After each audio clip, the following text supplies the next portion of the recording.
प्रभा साक्षी news network के खास कार्यक्रम शौर्य पथ में आप सभी का स्वागत है।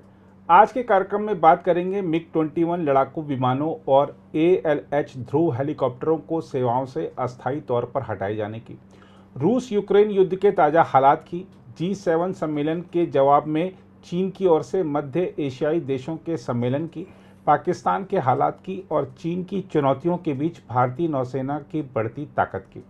इन सब मुद्दों पर हमारे साथ बातचीत के लिए हमेशा की तरह मौजूद हैं brigadier Shri DS Tripathi ji. Sir, आपका कार्यक्रम में बहुत बहुत स्वागत है। सर, कार्यक्रम की शुरुआत करते हैं मिग-21 से ही। हमने हाल में देखा कि वायुसेना ने मिग-21 लड़ाकू विमानों को अस्थायी रूप से सेवा से हटा दिया है। इससे पहले सेना ने ALH ध्रुव हेलीकॉप्टर पर रोक लगाई थी। यह रोक आखिरकार क्यों लगानी पड़ी?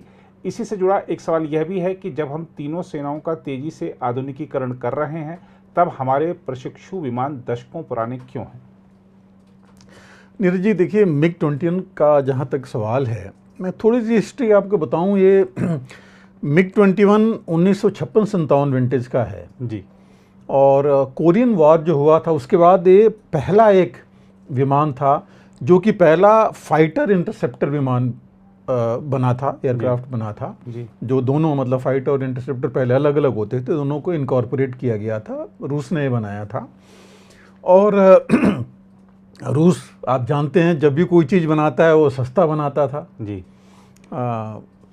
सस्ता बनाने में कुछ तो कमी कहीं ना कहीं होगी, लेकिन उस समय का एक बड़ा उन्नत किस्म का ये फाइटर इंटरसेप्टर एयरक्राफ्ट था। और 1956-57 के आसपास से इसका प्रोडक्शन उन्होंने शुरू किया था जी। और एक रशिया की मिकॉय गुरेविच करके डिज़ाइन ब्यूरो थी जिसने कि ये डिज़ाइन किया जी। और इसको बनाया जी। और टोटल अगर आप देखेंगे तो तकरीबन 10,000 से ज़्यादा, 10,600 के आसपास से विमान बने थे उसके बाद जी। और तकरीबन 60 देशों में ये ऑपरेशन रहे थे, मतलब 60 देशों ने इसको लिया था जी। ये बने थे रूस में, चेकोस्लोवाकिया में, और बाद में तकरीबन 900 के आसपास तो HAL ने अंडर लाइसेंस यहाँ बनाया था। हिंदुस्तान एरोनॉटिक्स लिमिटेड ने, हमारे यहाँ भारत में भी ये विमान बने थे जी। जो असेंबल हुए थे और उसके बाद बने भी थे जी। तो ये विमान और काफ़ी साल तक 1900, अगर आप 56-57 लीजिए, 60-62 के बाद हमारे पास भी आए थे जी। तो मतलब आप समझ लीजिए कि काफ़ी समय तक ये चलते रहे थे।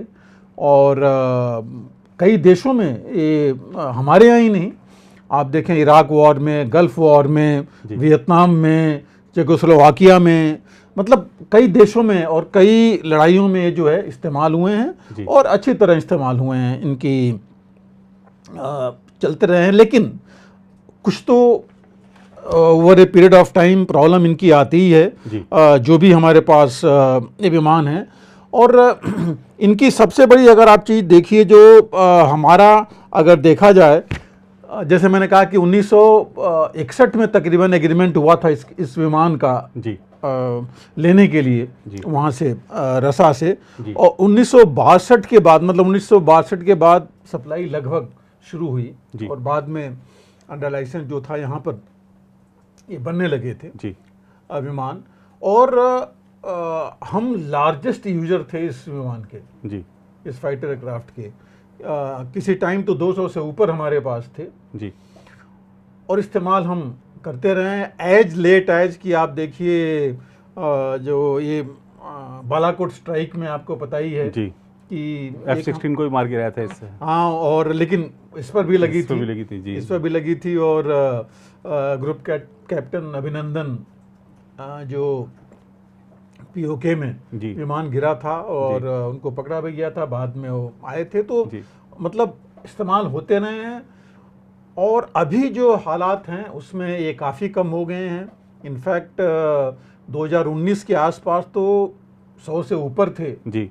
ये अभी टोटल तकरीबन 50 के आसपास रह गए हैं 3 स्क्वाड्रन में जी। एक स्क्वाड्रन में तकरीबन 18 होते हैं, तो अब 50 से तो तकरीबन यही 3 स्क्वाड्रन हमारे पास हैं जी।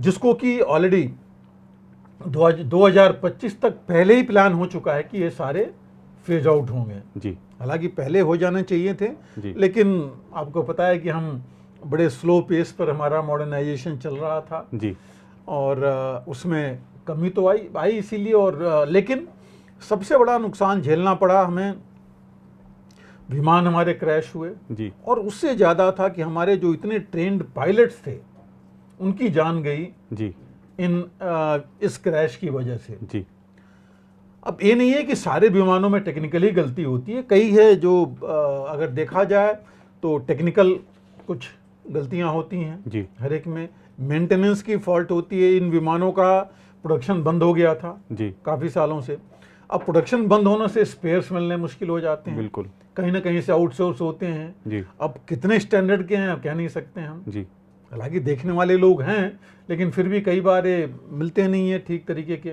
जी, कई बार हम रिसाइकिल करते हैं, पुराने से निकाल के नए में इस दूसरे में लगा दो, वो भी करते हैं। जी, तो एक ये भी रीजन है। दूसरा इसमें कुछ पायलट ह्यूमन एरर भी होता है, ह्यूमन एरर हर जगह, मेंटेनेंस से लेके पायलट एरर भी हो सकता है। जी, कुछ इन्वायरमेंटल एरर हो सकते हैं जी, जैसे बर्ड हिट्स होती हैं जी, और कुछ और ऐसे एरर्स हो सकते हैं।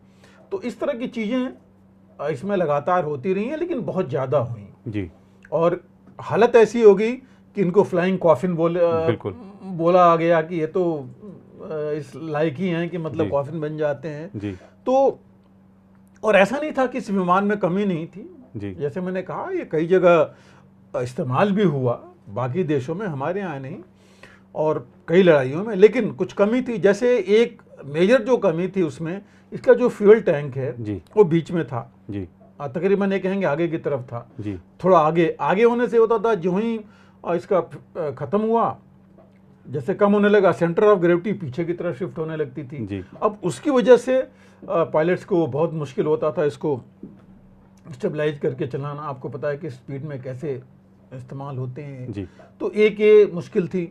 फिर जो इनटेक था इसका, उसके इतना पतला था कि वहाँ एक बर्ड अगर आगे फंस जाए तो मुश्किल हो जाता था। जी। ये कुछ मैन्युफैक्चरिंग वो थी, बाकी टेक्निकल चीज़ें और भी आई होंगी इसकी, जी, लेकिन एक दो चीज़ें थी जो कि एक्चुअली देखी गई और जिनकी ये मुश्किल हुई। जी, तो ये विमान तो काफ़ी पहले हट जाने चाहिए थे, जी, लेकिन ये हटे नहीं।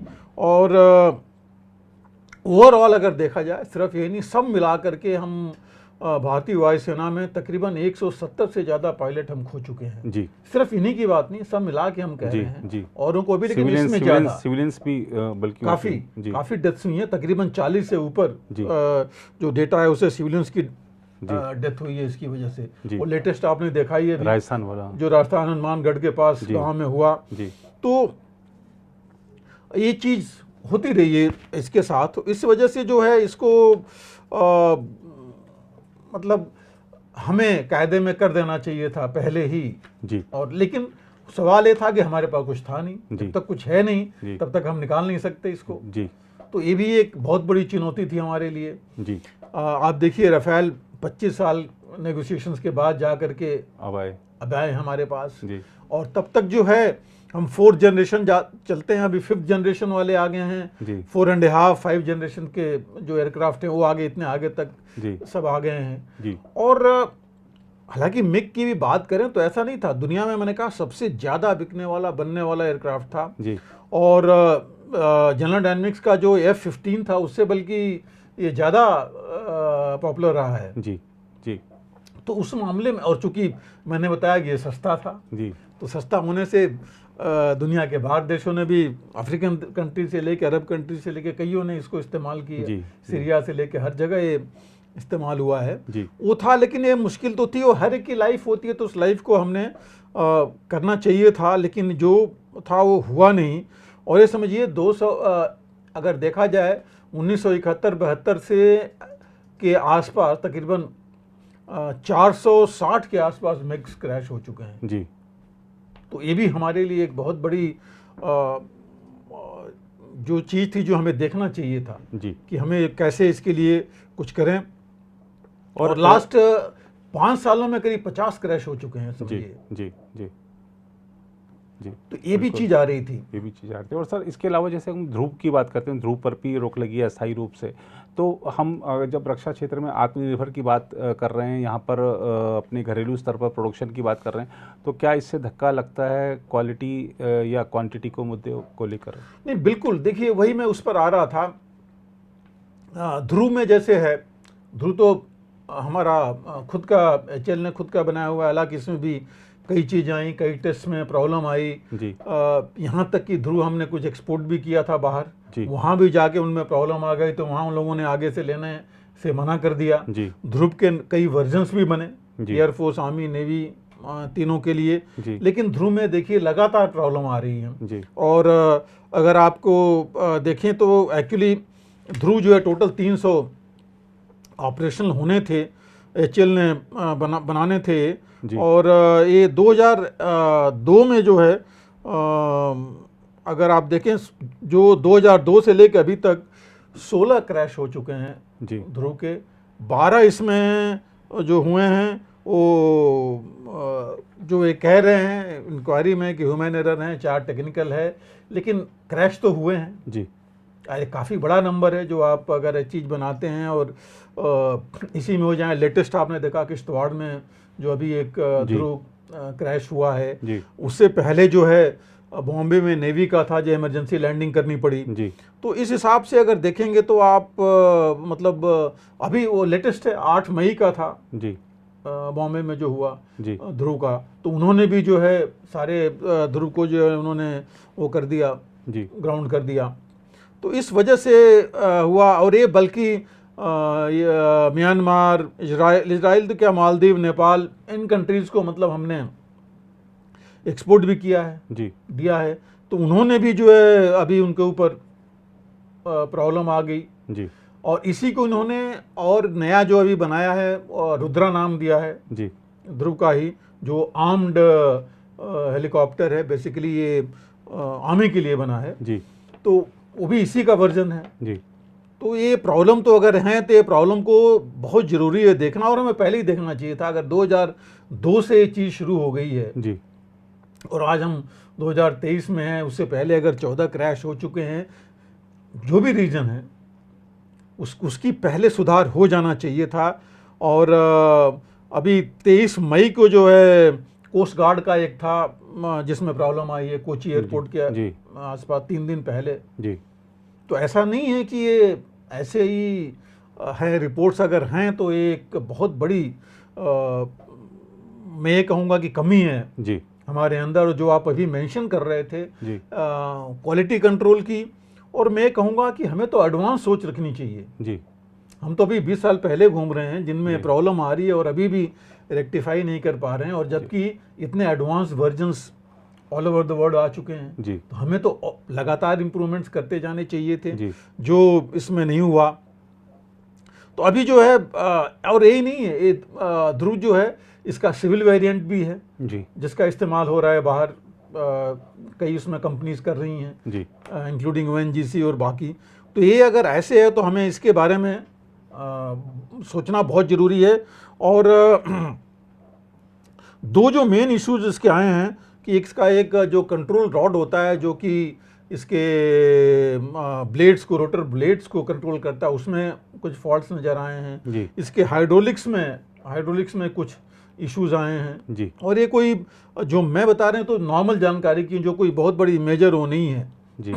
इक्वाडोर को हमने 4 ध्रुव हेलीकॉप्टर उन्होंने हमसे खरीदे थे और उन्होंने लेना था, लेकिन चूंकि उनको वहाँ पर प्रॉब्लम आई तो उन्होंने यूनिलैटरली अपना जो एग्रीमेंट था वो उन्होंने कैंसिल कर दिया इक्वाडोर ने इन ध्रुव हेलीकॉप्टर्स का। तो इसकी वजह से ये काफ़ी फ़र्क पड़ जाएगा आगे के लिए। और इसी हिसाब से एयरक्राफ्ट का भी था कि अगर इतने क्रैशेज हुए उसकी मिग के, तो हमें पहले ही इस बारे में सोचना चाहिए था जी। अब हम तेजस को लेकर के चल रहे हैं जी, इतना आगे बढ़ रहे हैं कि हालांकि ट्रायल्स तो हुए हैं जी काफ़ी, और इसके साथ साथ ट्रेनिंग की जहाँ तक बात है बिल्कुल सही है कि ट्रेनर एयरक्राफ्ट की हमारे पास, हम लोगों ने एक बार बात किया था यहाँ, ट्रेनर एयरक्राफ्ट की भी बहुत प्रॉब्लम रही है हमारे पास जी, नहीं रहा है, आगे हम कर नहीं पाए हैं। बाहर से ही आया है, पहले किसी ज़माने में ST 2 हुआ करता था, SP232 आया, फिर हमने अभी किरन्स हैं उसको इस्तेमाल करते हैं। अभी HTT40 की बात हुई है, पहले हम ले रहे थे डायरेक्ट उनसे, फिर कई साल तक नेगोशिएशन चला, HL ने कहा हम बनाएंगे जी, फिर वो कई साल तक नहीं हुआ, फिर हुआ कि ठीक है कुछ हम सीधा लेंगे उनसे, डायरेक्ट इंपोर्ट करेंगे और कुछ बाद में HL बनाएगी। तो इस बेसिस को लेके चल रहे हैं और इसकी वजह से ये हमें बहुत नुकसान सहना पड़ रहा है इक्विपमेंट में भी और हमारे जो ट्रेनिंग में और मैन पावर में जी। ये एक बहुत सोचनीय विषय है जिसके लिए, और हमें इस बारे में गवर्नमेंट को ज़्यादा देने की कह रहे हैं कि ध्यान नहीं दे रही है जी, बट गवर्नमेंट और जो तीनों सेनाएं हमारे हैं जो इसके इस्तेमाल करने वाले हैं उनको भी और ज़्यादा ध्यान देना पड़ेगा, और HAL को खुद को अपने अंदर देखना पड़ेगा कि क्यों ये कमियां आ रही हैं, इसको हम कैसे दूर करें जिससे हमारी प्रतिष्ठा जो है बाहर बढ़े जी, और हमारे ये सिर्फ जबरदस्ती अपने देश को ही फौज को नहीं बोले आप लीजिए, बाहर के लोग खुद आए लेने के लिए, वो देखना बहुत जरूरी होगा जी। बिल्कुल सर। और सर जरा अगर हम रूस यूक्रेन युद्ध की तरफ चलें तो वहाँ पर तो कुछ लग नहीं रहा कि अभी कुछ मामला थमेगा, और अब तो खुलकर अमेरिकी हथियारों का उपयोग रूस के खिलाफ होने लगा है। आखिर किस दिशा में जा रहा है युद्ध? और हाल ही में यूक्रेनी राष्ट्रपति की G7 शिखर सम्मेलन के दौरान भारतीय प्रधानमंत्री से भी मुलाकात हुई थी। भारत कह चुका है कि यह युद्ध का समय नहीं है, लेकिन क्या आपको लगता है कि इस युद्ध का विराम करवाने में भारत कोई भूमिका निभा सकता है? अनिल जी देखिए, हुआ क्या अभी तक अगर देखें थोड़ा पिछले कुछ दिनों में, कुछ महीनों में राधा अगर देखा जाए तो कोई खास नहीं हुआ। हाँ, लेटेस्ट सिर्फ ये हुआ है कि तकरीबन 9 महीने बाद बखमुत जो है रूस ने ले लिया है जी, जिसकी कोई जिसे कहते हैं ना रणनीतिक या स्ट्रेटजिक और टैक्टिकल कोई वैल्यू नहीं है खास जी, ना रूस के लिए। हाँ, यूक्रेन के लिए तो है, जो भी जा रहा है उसका हिस्सा वो जा रहा है, जबकि यूक्रेन ने अभी भी क्या है कि हम अभी एक कोना अभी लेके साउथ वेस्टर्न कोना लेके रखे हुए हैं, बट उसका कोई मतलब नहीं है जी। वैगनर ग्रुप ने ऑलरेडी बोल दिया कि हम हैंडओवर करना उन्होंने कल से शुरू कर दिया रूस को जी। जो ये एरिया है बखमुत का, रूस के लिए सिर्फ ये है कि वो कहते हैं थोड़ी सी इज्जत वाली बात कि हाँ हम इतने महीनों बाद इतनी ज़्यादा जितनी कैजुअलिटी दोनों की हुई हैं जी, जितना लॉस हुआ है मैन पावर से लेके इक्विपमेंट का, ये इतनी इस लड़ाई में बखमुत की लड़ाई में नहीं होना चाहिए था जी। जो मैं स्ट्रेटजिक और टेक्टिकल वैल्यू लेके कह रहा हूँ जो इलाके की है। रूस के लिए सिर्फ इतना है कि ठीक है अपना क्रीमिया के लिए थोड़ा सा उसने फ्लैंक अपना मजबूत कर लिया वहाँ से, और इससे ज़्यादा इसकी कोई खास वैल्यू उसके लिए नहीं है। इससे ज़्यादा वैल्यू होती बाकी इलाके जो ज़्यादा खार्किव या खेरसन वगैरह में जो होता, या नेप्रो रिवर के आसपास अगर कुछ होता। दूसरी जो चीज़ हुई है वहाँ पर वो ही है जो इनके बेलगोरोड में जो रशिया के अंदर कुछ ग्रुप्स चले गए थे, 2 आपको पता ही है। ये जो 2 ग्रुप गए वहाँ कह तो रहे हैं कि एंटी रशिया ग्रुप रशिया के थे, लेकिन डेफिनेटली ये उधर से ही आए हैं जी। यूक्रेन ने ही बनाया है कि भाई यही एक तरीका है जो मिलिटेंट्स या टेररिस्ट या जो बोलें ग्रुप बना करके कि ये with in Russia anti Russia है, एंटी पुतिन है जी, तो इसी से अंदर कुछ कर सकते हैं, अदरवाइज अंदर वो कुछ डायरेक्टली कर नहीं सकते इस लड़ाई में। और उन ग्रुप्स में को भी इन्होंने, रशिया ने तो बोला कि अमेरिका के मदद से और अमेरिका के शय पर आए हैं, उन्होंने कहा कि आगे से होगा तो हम इसका बहुत बड़ा अंजाम होगा। उन्होंने ये भी बोला कि इसमें 70 लोगों को कब उन्होंने मार गिराया है, और बाकी ये वापस चले गए हैं, और एक ग्रुप वापस चले भी गए हैं क्योंकि ग्रुप ने बोला है कि हम फिर आएंगे, वो है। लेकिन कोई बहुत बड़ी बात नहीं है, ये चीज़ इतने साल की लड़ाई में ये भी चीज़ चली। दूसरा, बेलग्रोड के बाद अगर आप देखें तो डोनेट्स्क और लुहांस्क में देखिए क्रीमिया की तरफ एट्रिशन चल रहा है, कोई चीज़ वहाँ पर खास हो नहीं रही है जी, कहीं कुछ बढ़ नहीं रहा है। कहा जाए कोई ब्लैक सी में हुआ था कि रशिया ने बोला कि कुछ बोट्स इसकी आ रही थी यूक्रेन की, उनकी एक शिप के ऊपर अटैक करने के लिए, जिसको उन्होंने डिस्ट्रॉय कर दिया जी।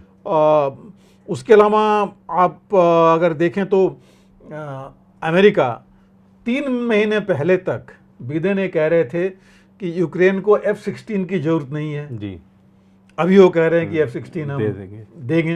हालांकि वो अभी भी बाकी जो उनके मित्र देश हैं वो डर रहे हैं कि F-16 वहाँ चला गया और F-16 अगर मार गिराया रूस ने, उसकी रिवर्स इंजीनियरिंग कर ली सारी, फिर तो F-16 की कोई वैल्यू नहीं रही जी किसी के लिए। तो एक वो चीज़ उसमें चली रही है। और जो दूसरी चीज़ जो हुई है, F-7 की मीटिंग में उन्होंने कुछ और सैंक्शंस लगाए हैं जी। तो ये सैंक्शंस तो 17 महीने हो गए सैंक्शंस चल रहे हैं, उससे पहले से भी चल रहे हैं, कोई असर तो खास सैंक्शंस का दिख नहीं रहा है, लड़ाई चलती जा रही है। तो कुल मिलाकर के हुआ कुछ नहीं है, लेकिन हुआ ये है यूक्रेन का नुकसान होता जा रहा है जी। ऐसा नहीं कि रशिया का कुछ नहीं हो रहा है, रूस का भी हो रहा है जी। रूस का भी नुकसान हो रहा है, रूस भी पिछड़ रहा है। वर्ल्ड स्टेज में देखा जाए तो रूस थोड़ा पीछे ही हो रहा है जी, क्योंकि देश भी बढ़ गए हैं अब ये देख करके इतनी ज़्यादा।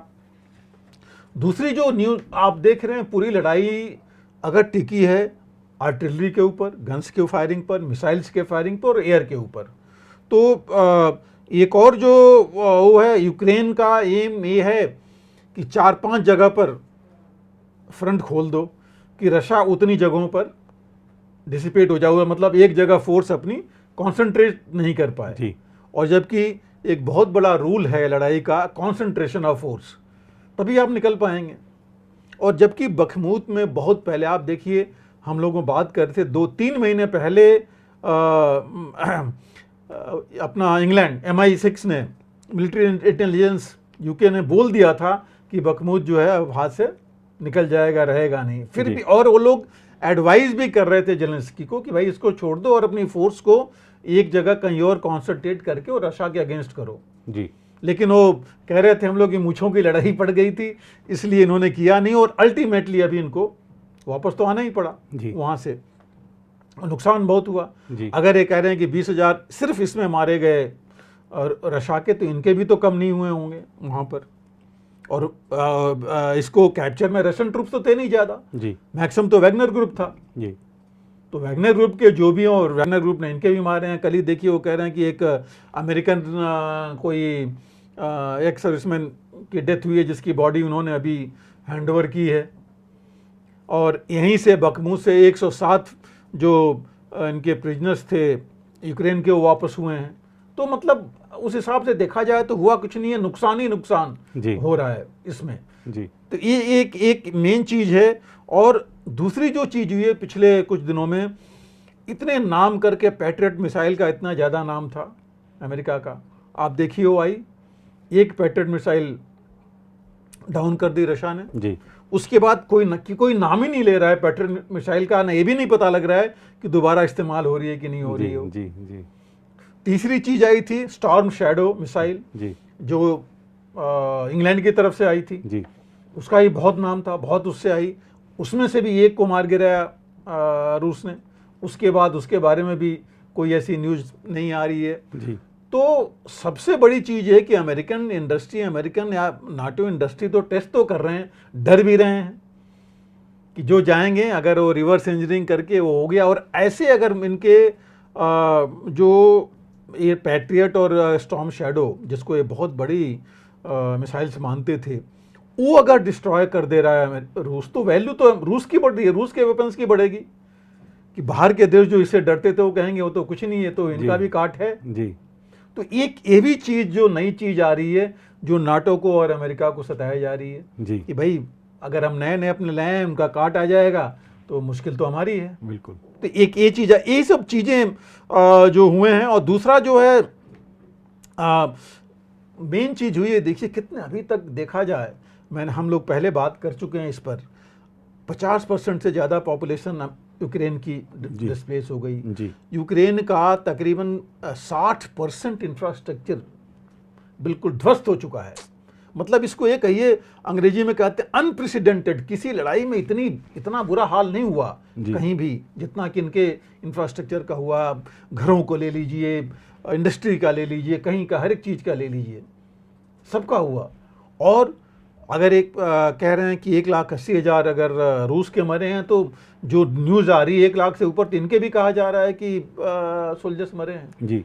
तो फिर मतलब है क्या, बिल्कुल। किस चीज के लिए लड़ रहे हैं, किस चीज के लिए चले जा रहे हैं, सबसे बड़ी ये चीज है। दूसरी चीज, अब ये लड़ाई ऐसी जगह पर आ गई, कोई आगे बढ़ के कोई, आप देखिए पूरे G7 ने हर जगह ये बोला हम जब तक लड़ाई चलेगी तब तक साथ में हैं जी, लेकिन कोई शांति की बात ही नहीं किया है, ना नाटो, ना यूक्रेन, ना अमेरिका और ना G7, ना कोई जितने देश में गए हैं, किसी ने ये बात नहीं कही कि हम मिल बैठ करके बात करें, शांति की बात करें। जी, सही कह रहे हैं। अब ये किसके लिए हो रहा है? नुकसान तो इसमें नाटो का नहीं है, वो तो कह रहे हैं हम आपको लड़ाते रहेंगे, लड़ते रहिए।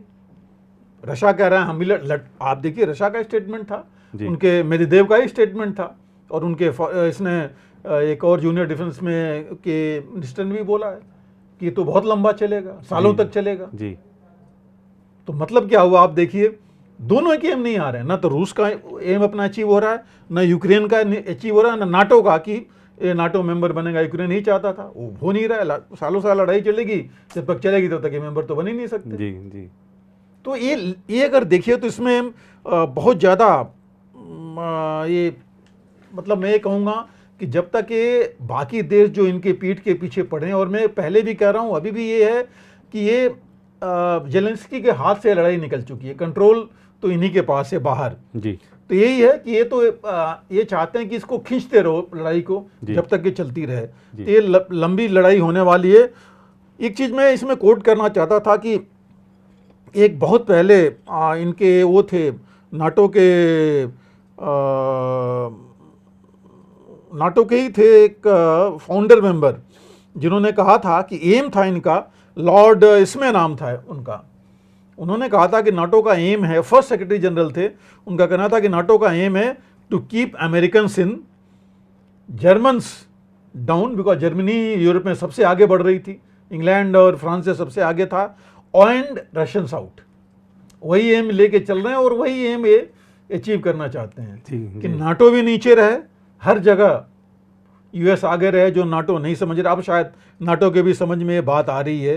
तो ये जो चीज़ें हैं, आप देखिए हुआ क्या है अमेरिका में, देखिए लॉकहीड मार्टिन डिफेंस कंपनी है, शेल ऑयल कंपनी है, उनके शेयर देखिए 3-4 गुना बढ़ गए हैं जी प्राइस, वहाँ पर इतना ज़्यादा हो रहा है। और देखिए नाटो की उनकी क्या हालत है जी। तो इस लड़ाई में अचीव कुछ नहीं हो रहा है। और जहाँ तक शांति की बात है, टर्की, जर्मनी, फ्रांस, लेटेस्ट चीन, आप ले लीजिए इजराइल ने भी कोशिश की कि शांति वार्ता की जाए, लेकिन कोई हल नहीं निकला।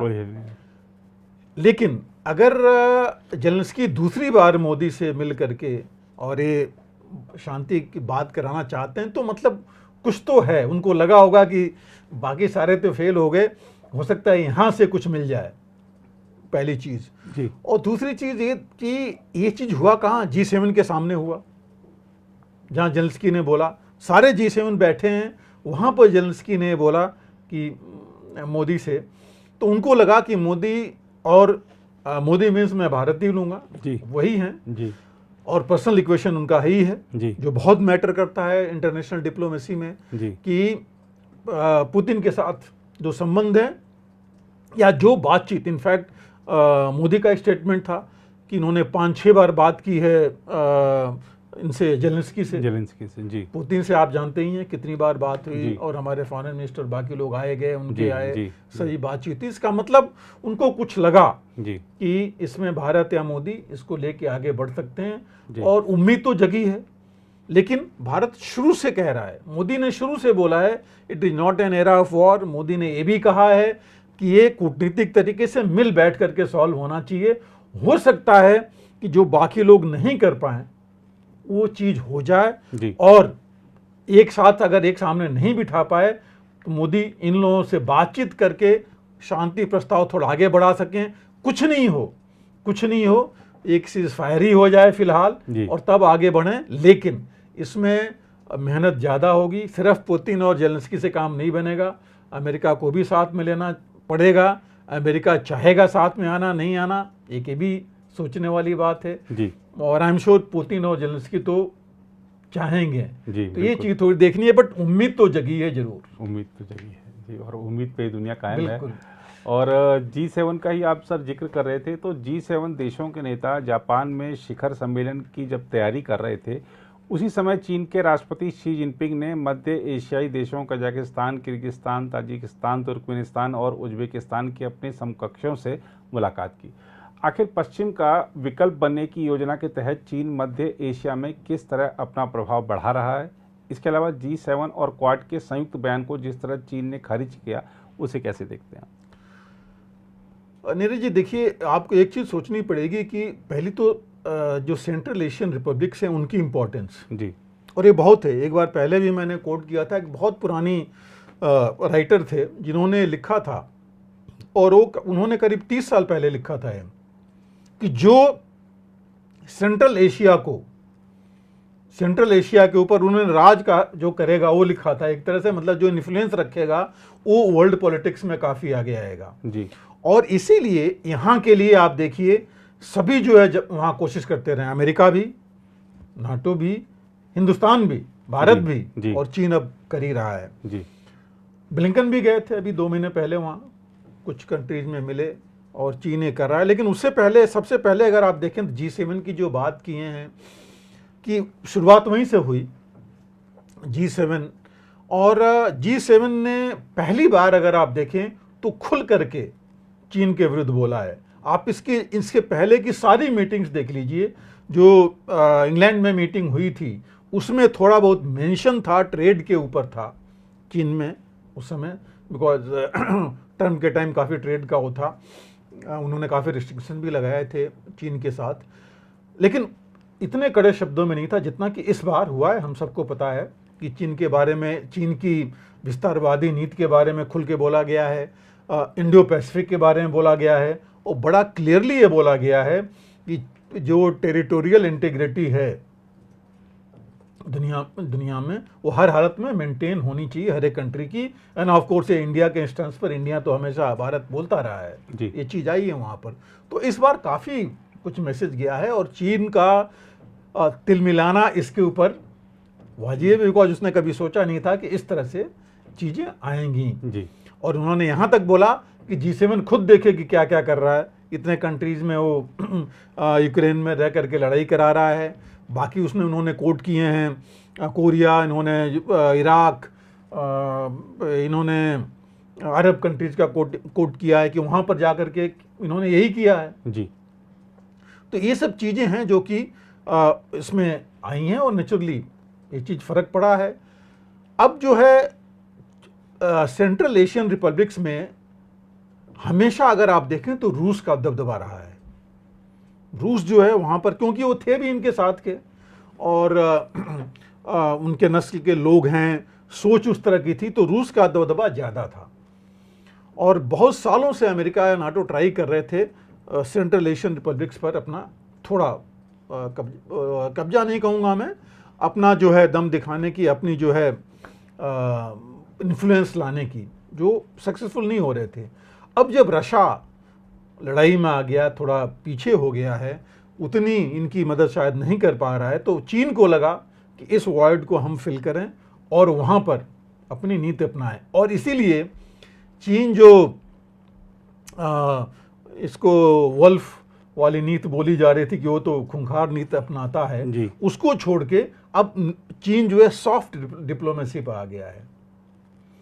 तो वो चीज़ लेकर के चीन चल रहा है कि अपना दुनिया में दिखाने के लिए कि हम जो है अपना सभी के साथ हैं। आप अगर पढ़ें उन्होंने क्या यहाँ पर बोला है तो यहीं जो 5 देशों में कि हम जो है आपकी टेरिटोरियल इंटीग्रिटी को, आपके कल्चर को और आपके साथ मिल करके चलेंगे जी। उन्होंने कभी नहीं कहा कि हम, हमारी ये नीति होगी, हम ये चीज़ अपनी अपनाएंगे। तो ये जो एक बहुत बड़ी जो चेंज हुई है इसमें, इनकी सोच में चीन के बारे में। अब इन्होंने लेकिन G7 ने आप देखिए ये भी बोला है, उन्होंने बोला है कि चीन जो है इनको, रूस को हथियार नहीं दे और रूस से लड़ाई बंद करने में मदद करे जी। ये भी चीज़ उन्होंने बोली है इनडायरेक्टली दो चीज़ बोल रहे हो कि आप उनकी मदद भी कर रहे हो और लड़ाई को भी आप रुकवा नहीं रहे हो। दूसरी चीज़ जो मेन देखने की है कि ये जो इन्होंने, चीन ने भी बोला है कि ये जो इतने सैंक्शंस कर रहे हैं G7, आप वो खुद देखें कि वो खुद सैंक्शंस किए जा रहे हैं, वो ज़्यादा विस्तारवादी नीति है उनका कहना है। तो ये सब चीज़ें लेकर के ये चीज़ चलेगी नहीं। लेकिन मैं एक और चीज़ यहाँ वो करना चाहता हूँ, G7 अभी वो G7 नहीं रह गया जी। G7 को भी लगा कि वो, जैसे हम भारत कहता है कि जो साउथ है, ग्लोबल साउथ को लेके चलना है, कि बिना इन देशों के चलेगा नहीं G7 भी। कोई ज़माना था G7 जो कहता था, जो नीति होती थी, सब मान लेते थे। अब वो चीज़ नहीं है।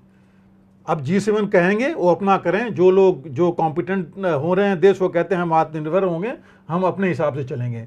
इसीलिए G7 ने, अगर आप देखिए, इस बार उन्होंने 8 ग्लोबल साउथ के देशों को बुलाया था इसमें जी, और इससे पहले भी बुलाया था और अब वो बुलाते रहेंगे, क्योंकि ये इनको अब G7 चूंकि वो नहीं रह गया, इनकी वो कहते हैं कि वो दबा के चलाने वाली चीज़ तो रही नहीं, हर एक देश अब नहीं मानेंगे।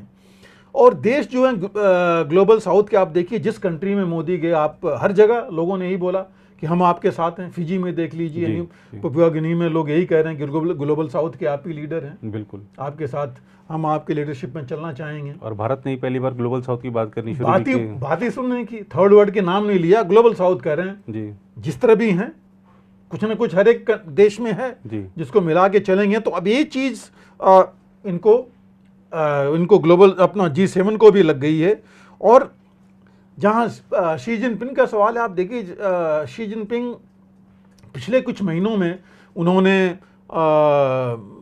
G20 अटेंड किया, उन्होंने ये आपका SCO समिट अटेंड की, उन्होंने UAE और ईरान को, उनके बीच जो है आपस में वार्ता कराई, संधि कराई, सीरिया को वहाँ बुलाए जी, उन्होंने यूक्रेन से मध्यस्थता करने के लिए जो है भी बात की, ये भी चीज़ वहाँ पर उन्होंने की। तो ये काफ़ी एक्टिव रहे हैं। और ये जो है ईरानियन प्रेसिडेंट से मिले थे, तो काफ़ी एक्टिव रहे हैं शी जिनपिंग, क्योंकि उनको लगा है कि ये विस्तारवादी नीति से अब ये इनकी बहुत ज़्यादा आलोचना हो रही है, तो उसको लेकर के चल नहीं सकते अकेले जी। तो वो भी ये चाहते हैं कि हम सॉफ्ट डिप्लोमेसी लेके चलें। और आप देखिए कजाकिस्तान, किर्गिस्तान, तुर्कमेनिस्तान, ये तजाकिस्तान, उज्बेकिस्तान में जहाँ ये गए हैं, उन्होंने बात उनकी की है हर एक के साथ कि जो आपकी चीज़ें हैं, आपको चाहिए, वो हम करेंगे।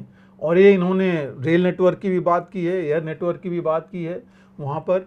और ऑफ कोर्स एग्जैक्ट बेल्ट और रोड इनिशिएटिव तो नहीं बोला, बट उन्होंने बोला कि हम कनेक्टिविटी रखेंगे कि आपकी मदद उसके लिए हो सके एनर्जी सेक्टर में जी, और जो इनके इंडस्ट्रियल सेक्टर में। तो ये जो चीज़ें हैं। और एक चीज़ और है कि आप देखिए इन्होंने वहाँ ये भी दिया कि करीब 4 बिलियन 3.8 बिलियन समथिंग डॉलर्स की ग्रांट दे रहे हैं, ग्रांट कम एड देंगे उनको डेवलपमेंट के लिए। उन्होंने चाइना और सेंट्रल एशियन रिपब्लिक्स का ट्रेड जो कुछ साल पहले सिर्फ 20 बिलियन डॉलर में था, 70 बिलियन डॉलर आज की हो गया है। तो नेचुरली इनकी भी इंटरेस्ट है वहाँ पर जाने के लिए। तो इन सब चीज़ों को देख करके इनको बहुत ज़रूरी था कि अपना इन्फ्लुएंस बनाए। और ख़ास करके जब रशिया डाउन हो रहा है कि ये नाटो और वो ये अपने इन्फ्लुएंस नहीं कर सके वहाँ पर। तो और स्पेशली जब से अमेरिका अफ़गानिस्तान में था तो बगल में था, इन कंट्रीज़ के यूज़ भी कर रहा था, उनके बेसिस उनकी मदद कर रहा था। अब वहाँ से निकल गया है तो उसको इनकी ज़रूरत नहीं है, इसलिए चीन जो है वहाँ पर वो जा कर के ये सब अपना प्रभुत्व जमाना चाहता है। तो ये बड़ा लॉजिकल है।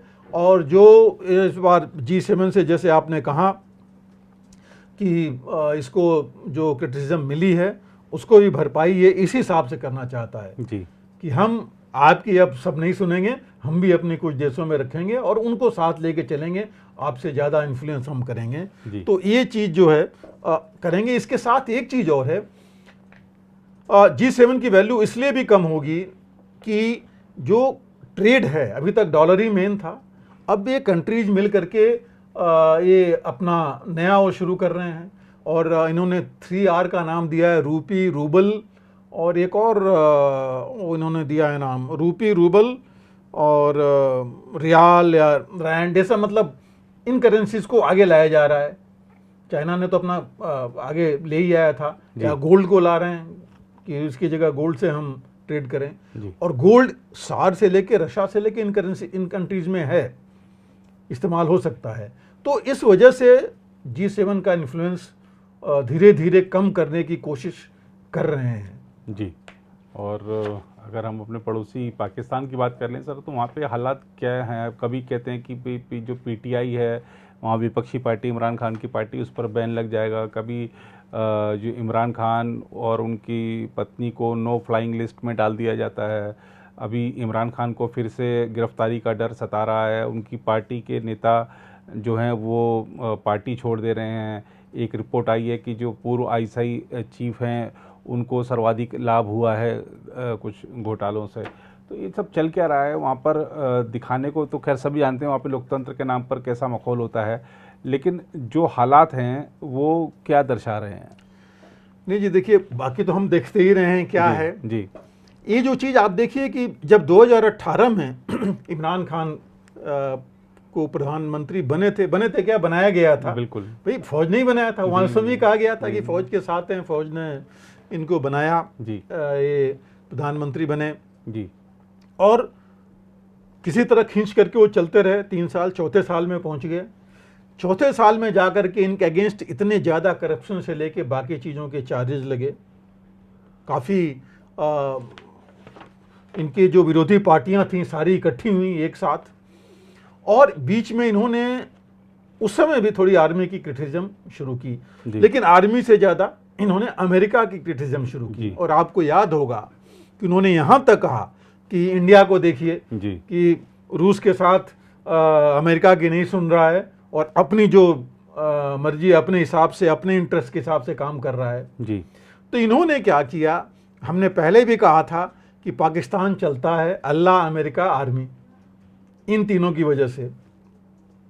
अल्लाह चलिए, अल्लाह तो किसी की नुकसान नहीं चाहता है, तो पाकिस्तान की भी नहीं चाहेगा, लेकिन ये आर्मी के अगेंस्ट भी हो गए, अमेरिका के भी अगेंस्ट हो गए जी। तो जब 3 में से 2 के अगेंस्ट हो जाएंगे तो आगे बढ़ना तो इनका मुश्किल था ही। अब इन्होंने जो कुछ हुआ हमको पता है कि बीच में कैसे निकाले गए, कैसे इलेक्शंस के नाम पर ये चलते रहे। पंजाब सिंध में इनका वो था, दबदबा था, पंजाबी खुद हैं ये, पंजाब के इलेक्शंस का ही प्रॉब्लम थी जी। जहाँ शहबाज शरीफ के साले उनको वो बनाया गया था चीफ मिनिस्टर, ये खुद वो चाहते थे। तो ये जब चीज़ें चली और इस बीच में मौका मिल गया TTP को, इस बीच में पाकिस्तान और अफ़गानिस्तान की थोड़ी दूरी बढ़ गई। आपको पता है कि वहाँ आर्टिलरी फायरिंग तक हो गई थी उनके बॉर्डर पर, वहाँ तक संबंध खराब हो गए थे। तो ये जब सारी चीज़ें आने लगी, ये सारा प्रेशर पड़ा, तो नेचुरली आर्मी को और बाकी को तिल मिलाना उनका बहुत ज़रूरी था। पाकिस्तान की हालत आप जानते हैं कितनी ख़राब हो गई है, उनका इन्फ्लेशन तो है ही है, हर एक चीज़, मतलब कि दोबारा रिपीट करने की तो वो नहीं है। लोगों की हालत क्या है, आटा चावल दाल ही नहीं मिल रहा है बेसिक जी। तो ये जब चीज़ें आई तो लोगों को लगा कि बीच में कि शायद यही ठीक थे जी, और इन्होंने पूरा दारोमदार डाल दिया कि फ़ौज और इस गवर्नमेंट ने इस तरह कर दिया है। अब पूरा केस अलकादिर वाले से शुरू हुआ, जहाँ इनको ज़मीन का फ़ायदा हुआ था, और वही चीज़ जब आगे आई, पहले अरेस्ट हुए नहीं थे, अरेस्ट पहले भी होने थे, लेकिन उस समय काफ़ी इनके सपोर्टर्स पहुंच गए, इनको जो है अरेस्ट होने नहीं दिए थे जी। इमरान खान को लाहौर में इनके घर पे पहुंच करके, और पुलिस और बाकी वापस आ गई थी। इस बार जब कोर्ट में गया तो ISI ने खुद ही इनको अरेस्ट किया जी। और जो 9 मई को हुआ वास्तव में बहुत बुरा हुआ, वो चीज़ सब जानते हैं, सब ने देखा। लेकिन 9 मई को 2-3 चीज़ें जरूरी, आर्मी में फूट पड़ना, जनता को ये लगना, जैसे हम पहले कहते थे कि अल्लाह, आर्मी और अमेरिका के बल पर चल रहा है, अब इसमें जनता भी जुड़ गई जी। कि जनता को लगा कि हम भी कुछ अगर इकट्ठे हो जाएं तो कुछ हम कर सकते हैं जी। लेकिन जैसा था, आर्मी ऑल पावरफुल है वहाँ पर, और उसने जब देखा ये चीज़ें तो पहले तो उन्होंने अपने ऑफिसर्स और उनको अरेस्ट किया, बाकी को निकाला, और धीरे धीरे इन्होंने इनके जो खास लोग थे उनको पकड़ना शुरू किया जी। आपको पता है जो वो है न्यूज़ एक ही 5,000 के आसपास लोग हिरासत में हैं। जितने लीडर्स, तकरीबन 20 इनके पीटीआई के लीडर्स अभी छोड़ चुके हैं इनका साथ, इमरान खान का साथ पीटीआई छोड़ चुके हैं जी। वहाँ उस पर कुछ राजनीति भी छोड़ चुके हैं। हाँ बिल्कुल। और यही नहीं, उनमें से कुछ ने तो बोला कि हम राजनीति से भी जी जी संन्यास ले रहे हैं, छोड़ रहे हैं जी जी, बड़े दुख के साथ। और ये हैं कौन? ये सारे के सारे हैं जो पकड़ के ले जाए गए थे जेल में जी। और जहाँ पर न चलिए आपको पता है वहाँ उनको बोला गया होगा, लिख के दिए होंगे, जब सारी चीज़ें हुई होंगी, प्रेशर इतना पड़ा है इस्टेब्लिशमेंट से। तब दूसरी चीज़, ऑलरेडी 5 तो स्टेट ही हैं इनके 2 या 3 में गवर्नमेंट ने बोल दिया है कि उसमें आर्मी रूल लगा दिया है कि आर्मी चाहे तो अरेस्ट कर सकती है और बाकी चीज़ें पर इनका ट्रायल हो सकता है। इनको चॉइस यही दिया गया था कि आप जो है या तो आर्मी एक्ट में आपका ट्रायल होगा या लंदन या यूएई जाओ जी, यही 2 चीज़ें थी। तो ये जो चीज़ है ये अगर देखा जाए तो डेमोक्रेसी तो है नहीं जी, लेकिन सबसे बड़ी बात ये है सब इंग्लैंड, अमेरिका, बाकियों ने ही बोला कि भाई जो डेमोक्रेटिक तरीके से सब कुछ होना चाहिए, वो बिल्कुल शांत हैं, कोई कुछ नहीं बोल रहा है इनके बारे में। अमेरिका तो बोलेगा नहीं, क्योंकि ये वैसे ही अमेरिका के बारे में इतना बोल चुके थे जी, अमेरिका के अगेंस्ट इमरान खान जब ये थे। बल्कि इमरान खान ने मदद भी मांगी अमेरिका से इनडायरेक्टली अपने लिए, वो भी इनको मदद वहाँ से नहीं मिली। तो अब जो है जब इस्टेब्लिशमेंट ने देख लिया तो उन्होंने कहा कि इनको जो है डाउन करने का यही तरीका है कि इनके साथ वालों को पहले हटाओ, और धीरे धीरे वहाँ तो ये भी कह रहे हैं कि पार्टी को बैन कर देंगे जी। करने को कर सकते हैं, क्योंकि जब वो एलिगेशंस लगाएंगे, रूल के मुताबिक चलेंगे, वो कहेंगे हम तो रूल के मुताबिक चल रहे हैं, बैन करेंगे जी। बट सवाल है कि फ्यूचर फिर क्या होगा पाकिस्तान का। एज इट इज जो शहबाज शरीफ की गवर्नमेंट है इतनी पार्टीज को मिला के चल रही है, क्या जनता इनको दोबारा आने देगी इलेक्शन में? अक्टूबर में तो इलेक्शन है जी। और जिस हिसाब से चल रहा है मुझे लग रहा है प्रोलॉन्ग करते रहेंगे केस, और उसको भी शायद रोक दें। अपना ये फौज कहे कि यही चलते रहें जी। फौज गवर्नमेंट में आना नहीं चाहती जी। जो हालत हो रखी है आम जनता की, वो फौज उसमें कुछ नहीं कर पाएगी, रोटी पानी दे नहीं पाएगी, और नाराजगी बढ़ जाएगी, बहुत ज़्यादा होगी जी, बहुत ज़्यादा वो चलेगी। अभी चीन के प्रति पूरा गुस्सा है वहाँ पर, वहाँ की जनता में जी। बेसिक चीज़ें वहाँ हैं नहीं जी।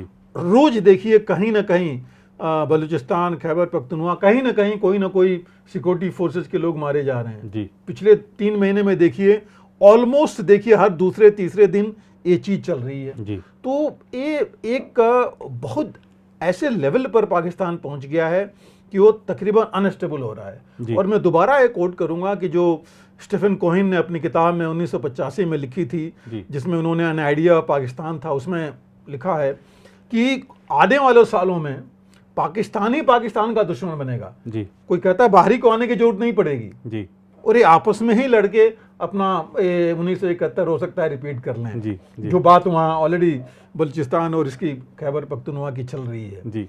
तो और कुछ ऐसे वीडियोस भी हमने देखे सर, जो गिलगित बाल्टिस्तान से या पीओके से आए, जो उन्होंने वहाँ पर देखा, हमारे यहाँ G20 की जो मीटिंग्स थी, तो उसमें उन्होंने देखा कि श्रीनगर की क्या रौनक है, और आसपास के जो वहाँ पर स्मार्ट सिटी अभियान के तहत जो वहाँ पे सौंदर्यीकरण हुआ है, वो सब वीडियो देखकर वो सब वहाँ पर हैरान थे कि उधर देखिए क्या हालात हैं। आप दिखाते हैं कि अत्याचार हो रहा है मुस्लिमों पर वहाँ पर इंडिया में और कश्मीर में, लेकिन वहाँ तो लोग कितने खुशहाल हैं, और G20 के देश भी देख के गए हैं। तो वहाँ पर गिलगित बाल्टिस्तान में तो नारे भी लगे कि हमको भारत के साथ जाना चाहिए। बिल्कुल, आप ये देखिए कि इस बार कोई मीडिया, मतलब जो भी रिपोर्टिंग हुई इसमें, ये कई बार लग जाता है ना कि जानबूझ के कराया जा रहा है, दिखाया जा रहा है, सरकार करी, ऐसा कुछ नहीं था। नॉर्मल लोगों से बातचीत हुई जी। और जो लोग आए थे, इतने देशों के 60 देशों के लोग आए थे जी, 3 के नहीं आए वो अलग की बात है। जो आए थे वो लोग नॉर्मल लोगों से बात किए जी, बिल्कुल, वो जाके मिले जी, उनकी मीडिया आकर के वहां मिली जी, और उन्होंने लोगों की बात सुनी, और जब ये देखा कि क्या हालात है, जो डल लेक ही देखिए कितनी पूरी साफ हो गई, नहीं तो कुछ साल पहले तक क्या हालत थी वहाँ जी, जी। वहां पर किस तरह से है जी। और मशीनें इसी जर्मनी की मशीनें चल रही हैं जो वहाँ ये काम कर रही हैं। तो लोगों ने देख करके, और खुशहाली तो इतनी ज़्यादा है जो कि अभी वो खुशहाली भारतीय कुछ जगहों पर नहीं है। बिल्कुल बिल्कुल। जो न्यूज़ आ रही थी मैं देख रहा था, वो कह रहे थे कि जो पहले बहुत पहले हालत वहाँ की थी वो कुछ बंगाल यहाँ वहाँ हो गई है। तो मतलब ये चीज़ तो देख करके, और वहाँ चूंकि बताया नहीं जा रहा है, आपको पता है कितना ये इसके दुष्प्रचार किया था उन्होंने G20 सम्मेलन होने से पहले। जी, बिलावल भुट्टो तो खुद मुजफ्फराबाद होके आए, कितनी उसी समय गए हो जी बताने के लिए, लेकिन कोई फर्क नहीं पड़ा जी। और लोग वास्तव में, जो आपने कहा वो सही बात है कि ये लोगों को लगा कि हमसे कितना छुपाया जा रहा है, कितने हमारे भाई वहां पर कितने खुशहाल हैं जा करके, क्या हालात हैं वहां पर देख करके जी। तो ये तो बहुत फर्क पड़ा है वहां पर लोगों के साथ। वहाँ जो फॉरेन डेलीगेट्स आए थे कितने खुल करके जी लोगों से मिले, देखे जी। बिल्कुल, बाजारों में शॉपिंग करी है, हर जगह शिकारा की राइड करी और सब जगह घूमे, दुकानों में गए, और यही दुकानें इन्हीं के, हम सब, हमारे सब भाई हैं, मुस्लिम भी भाई हैं। उन लोगों ने क्या बोल रहे थे दुकानदार कि हम इतने खुश हैं कि इसको देख करके और लोग आए जी, और फॉरेनर्स आए, हमारे लोग तो आ ही रहे हैं जी।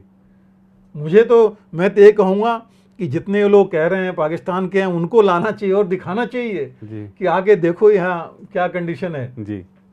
तो ये तो बहुत फर्क है। लेकिन जैसे हम पहले कहते आ रहे हैं, एक अनस्टेबल पाकिस्तान ना हमारे इंटरेस्ट में है, ना पाकिस्तान के इंटरेस्ट में है, ना दुनिया के इंटरेस्ट में है। रीजन, टेररिस्ट बेस, हम अभी भी कहते आ रहे हैं, टेररिस्ट की फैक्ट्री पाकिस्तान अभी भी है, और ज्यादा बन जाएगी जी अगर ये चीज रही जी। न्यूक्लियर जो हथियार उनके पास हैं, वो अगर गलत हाथों में चले गए तो ये दुनिया के लिए बहुत बड़ा एक नुकसान होगा जी। ऐसा नहीं है कि उसको रोका नहीं जाएगा, रोका जाएगा, बट ये चीज़ होनी नहीं चाहिए। तो एक रिस्पॉन्सिबल स्टेट की तरह से पाकिस्तान नहीं रह पाएगा, जो दुनिया के लिए ठीक नहीं होगा। ये दोनों चीज़ हमारे लिए, जो बॉर्डर है वो तो अलग की बात है, हम तो कर लेंगे जी, बट ये टेररिस्ट अगर वहाँ पर टेररिस्ट फैक्ट्री बन के बाहर जाने लगेंगे तो दूसरे देशों का भी बहुत नुकसान होगा। बिल्कुल। तो इसलिए जो है ये चीज़ जो हो रही है वो ठीक नहीं है। यहाँ पर हम वही बात करेंगे जो हमें भारत हमेशा से कहता आ रहा है, जो भी लोग हैं, चाहे आर्मी है, चाहे गवर्नमेंट है, चाहे पीटीआई के लोग हैं, आपस में मिल बैठ के बात करें। जो गलत चीज़ें हुई हैं उसको गलत मान करके उसकी जो कानून के हिसाब से, उसके हिसाब से चलना चाहिए। और जो चीज़ें गलत हो रही हैं किसी भी की तरफ से, सरकार की तरफ से, फौज की तरफ से, उसको भी रोकना चाहिए कि पाकिस्तान के लोग जो हैं, आवाम जो हैं, वो जो है उनकी खुशहाली बढ़े और वो त्रस्त नहीं हो। ये पावर प्ले जो हो रहा है वहाँ, जो पावर का गेम चल रहा है तीनों में जी, उससे जो है उसको इन्होंने छोड़ करके और देश के बारे में सोचना चाहिए, जनता के बारे में सोचना चाहिए, और बातचीत ही एक रास्ता है जिससे आगे बढ़ सकते हैं जी। बिल्कुल सर। बात करते हैं सर नौसेना की। चीन की बढ़ती चुनौतियों के बीच हाल ही में भारतीय नौसेना ने INS मोरमुगाओ से मध्यम दूरी की सतह से हवा में प्रहार करने वाली मिसाइल का सफल परीक्षण किया। इसके अलावा नौसेना ने कलवरी वर्ग की पनडुब्बी वाकशीर का समुद्र में परीक्षण शुरू किया। इसके अलावा पिछले सप्ताह यह भी खबर रही कि भारतीय नौसेना ने हिंद महासागर में डूबी चीनी नौका का पता लगाया। इसे सबको कैसे देखते हैं आप? नीरज जी, देखिए, हमारा काफ़ी पहले से था कि इंडियन ओशन में भारत देखा जाए तो टेबल टॉप पर बैठा है, पूरा इंडियन ओशन नीचे है जी, और कितना इन्फ्लुएंस हम कर सकते हैं। लेकिन हमारी नौसेना की ताकत उतनी नहीं थी जितनी होनी चाहिए थी जी। हिस्ट्री में आप जाइए तो मैक्सिमम जो हमारी इन्वेडर्स हमारे ऊपर आए, ट्रेड वाले जो भी आए, सब सी रूट से ही आए जी।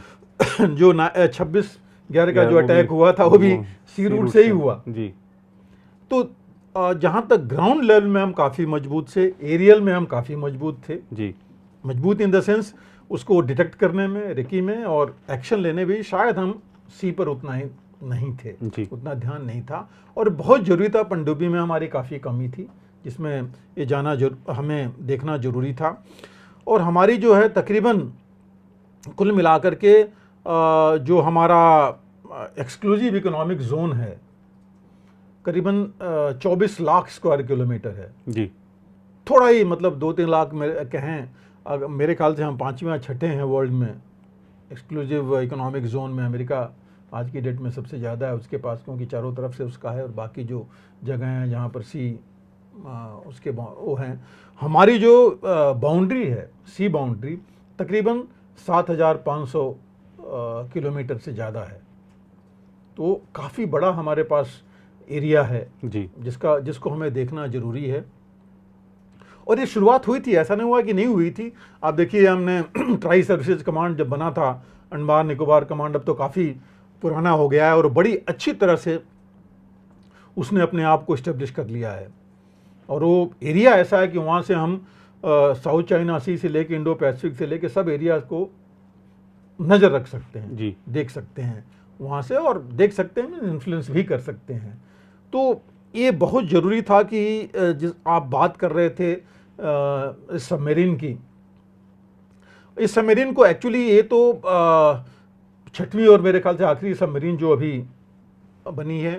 ये सालों से इस प्रोजेक्ट पर काम चल रहा था। प्रोजेक्ट 75 जो हमने बोला था नेवी के लिए, उसके अंडर में एक ये प्रोजेक्ट था जिसमें एक्चुअली 12 सबमरीन बननी थी, और फ्रेंच जो नेवल इंडस्ट्री है उसके साथ एक करके बनी थी, जिसमें इसका बेसिकली INS मार्मुगाओ नाम है। स्टेल्थ क्लास गाइडेड मिसाइल डिस्ट्रॉयल है, जिसको ये हमें बहुत ज़रूरत थी। सबमरीन में गाइडेड जो डिस्ट्रॉयर है, गाइडेड मिसाइल डिस्ट्रॉयर की कमी थी हमारे पास, और ये उसको पूरा करती है। और ये जो है सितंबर 2016 में लॉन्च हुई थी, बनना शुरू हुई थी, और ये अभी 18 दिसंबर को तकरीबन कंप्लीट हो गई थी, और इसका ट्रायल चल रहा है जो कि अब इंडक्ट हो जाएगी इसी महीने, अगले महीने तक। और इसके ऊपर 2 हेलीकॉप्टर ध्रुव जिसकी हम बात कर रहे थे, जो नेवी के लिए बने हुए हैं, वो इस पर रह सकते हैं। उसके अलावा सीकिंग हेल्प भी इसके ऊपर रह सकता है। इसके ऊपर ये एक्चुअली देखा जाए तो दुनिया की एक बहुत बड़ी, बहुत एडवांस्ड डिस्ट्रॉयर पनडुब्बी जो हमारे पास ये होगी, और एक बहुत एडवांस मिसाइल इस पर लगाई जा रही हैं। और ये भी है कि इसमें तकरीबन इसका 75% जो कंपोनेंट है टोटली मेक इन इंडिया वाला है, जो एक बहुत बड़ी उपलब्धि हमारे पास। नहीं तो हम तो हर समय बाहर से ही लेते थे।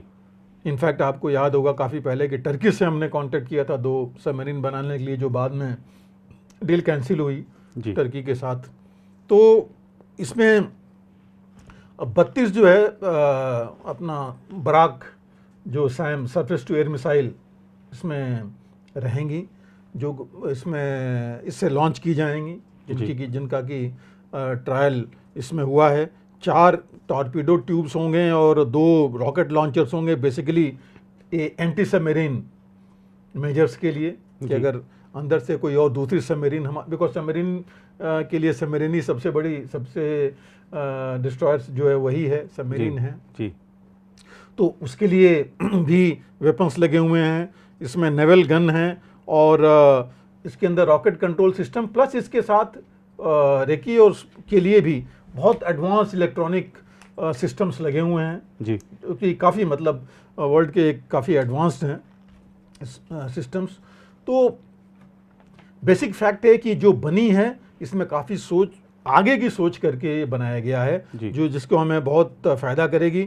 और जिस मिसाइल की बात कर रहे थे हम, उसका रेंज जो है, बराक जो मिसाइल है, Barak 8 surface to air missile, इसका रेंज 500 मीटर से लेकर के 100 किलोमीटर तक है। तो आप सोच सकते हैं कि मतलब कितना इन्फ्लुएंस ये कर सकेगी। और इसका जो वॉरहेड है तकरीबन 60 किलो का है, बहुत ज़्यादा एक्सप्लोजिव है, जो कि डिस्ट्रॉय कर सकता है किसी बहुत बड़ी चीज़ को भी। और इसका जो डेटोनेशन सिस्टम एक हार्ड किल वाला है, बहुत मजबूत चीज़ के अंदर भी पियर्स कर जाएगा और उसको ये नुकसान पहुंचा सकता है। सिस्टम भी वर्टिकल लॉन्च सिस्टम है, और स्पीड इसकी तकरीबन 3600 किलोमीटर पर आवर की है इस मिसाइल की। तो मतलब एक बहुत ही अच्छा सिस्टम है जो इसमें लग चुका है। और ये इसकी मैक्सिमम स्पीड 56 किलोमीटर है, लेकिन अगर आधी स्पीड से चलेगी 28 की हिसाब से, ये तकरीबन 7,000 किलोमीटर 7,400 किलोमीटर तक चल सकती है जी। तो मतलब काफ़ी देर तक ये अपना ऑपरेशन जारी रख सकती है उसके अंदर जी। तो मेन चीज़ ये है कि छठी और लास्टवी सबमरीन थी जो यहाँ से बननी थी फ्रांस के नेवल ग्रुप से और ये तकरीबन $3.5 बिलियन की डील थी जी, जिसमें कि ये सबमरीन बनी है और एक ये बहुत हमारी इन्फ्लुएंस करेगी हमारी जो रादर मैं कहूँगा कि जो हमारा इन्फ्लुएंस है सी के अंदर नेवी की उसको बहुत आगे ये बढ़ाएगी और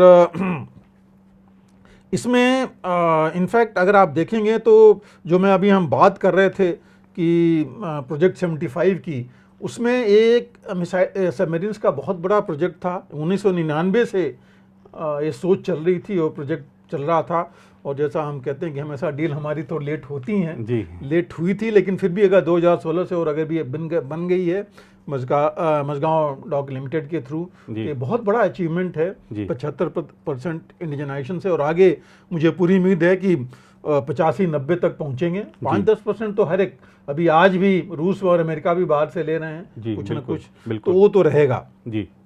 दूसरी चीज़ जो इसमें है कि इसमें कुछ और टारपीडोज और बाकी चीज़ें जो पहले एक्चुअली बात हुई थी इसमें कुछ और टारपीडोज को लगाने की एक कंपनी थी WASS लेकिन वो जो है अगस्ता वेस्टलैंड की सिस्टर कंपनी थी। अच्छा, आपको पता ही उसके बारे में इसलिए वो कैंसिल हो करके और दूसरे टॉर्पीडोज लगाए गए लेकिन ये भी जो है उसी स्टैंडर्ड के हैं काफ़ी अच्छा ये वेपन सिस्टम है इसमें तो इसलिए जो है एक हमारे लिए बहुत ही जो मैं कहूँगा कि हमारी एनहांस हो गई है कैपेबिलिटी सी कैपेबिलिटी इसके थ्रू। दूसरा जो आपने बात की दूसरे वेसल की तो लेकिन एक चीज़ और है कि अगर आप देखिए अगर कंपेयर करें हम अपने आप को बाकी देशों से तो हमें और आगे बढ़ना है जी और आगे बढ़ना है लेकिन मैं हमेशा कहता हूं कि आगे हम बढ़ रहे हैं। हाँ पेस हमारा थोड़ा स्लो जरूर है लेकिन अभी पहले हम कहते थे कि फाइनेंशियल्स की प्रॉब्लम थी अभी हमारे प्राइम मिनिस्टर ने बोला हुआ है कि हम जो है धन की कमी नहीं होने देंगे इक्विपमेंट के लिए किसी भी उसमें तो ये चीज़ मुझे पूरी उम्मीद है कि और पेस आगे बढ़ेगा इसके ऊपर और हम अपने नेवल इन्फ्लुएंस को आगे बढ़ा सकते हैं। जहाँ तक आपने बात की थी इस चीन की इसमें अभी जो उन्होंने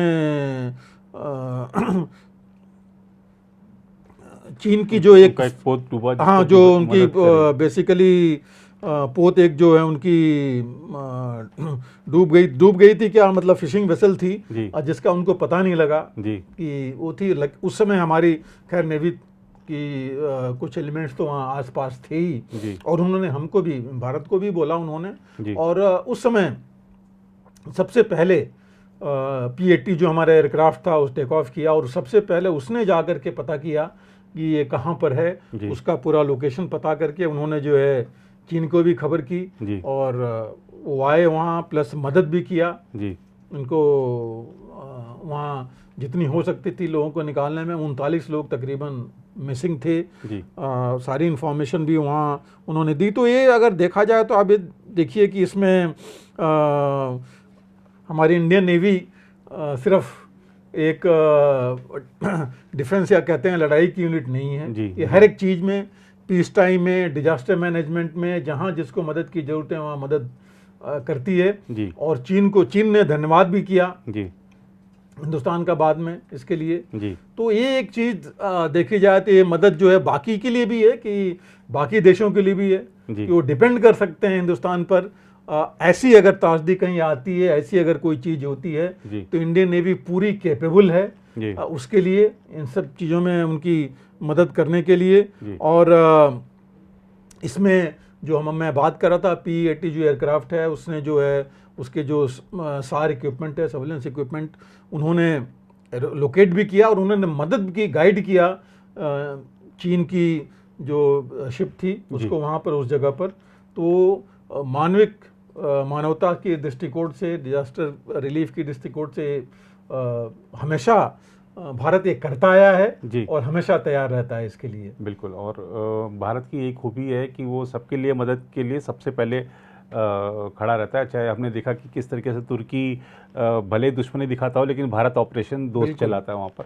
तो आज के कार्यक्रम में सर आपने किस तरीके से बताया कि MiG-21 का क्या विकल्प हो सकता है, भारत उसके लिए क्या कर रहा है, रूस यूक्रेन युद्ध पर आपने जो लेटेस्ट अपडेट्स हैं वो हमारे दर्शकों को दिए, G7 शिखर सम्मेलन और उसके विरोध में एक जो मध्य एशियाई देशों का चीन ने अपना सम्मेलन किया, उस पर आपने विस्तार से अपनी राय रखी। पाकिस्तान के हालात और भारतीय नौसेना की बढ़ती ताकत पर आपने अपनी राय रखी है। आज के कार्यक्रम से मुझे उम्मीद है कि दर्शकों के मन में और भी जो संबंधित सवाल होंगे उनके सब के जवाब मिले होंगे। फिलहाल इस कार्यक्रम से आप जुड़े, आपका बहुत बहुत आभार। फिलहाल इस कार्यक्रम में इतना ही। बाकी देशों की खबरों के लिए बने रहें प्रभा साक्षी के साथ। अगर आप भी लेना चाहते हैं देश दुनिया की तमाम जानकारी तो आज ही सब्सक्राइब करें हमारे चैनल को। साथ ही नीचे दिए बेल आइकन को जरूर दबाएं ताकि हर अपडेट आप तक पहुंच सके।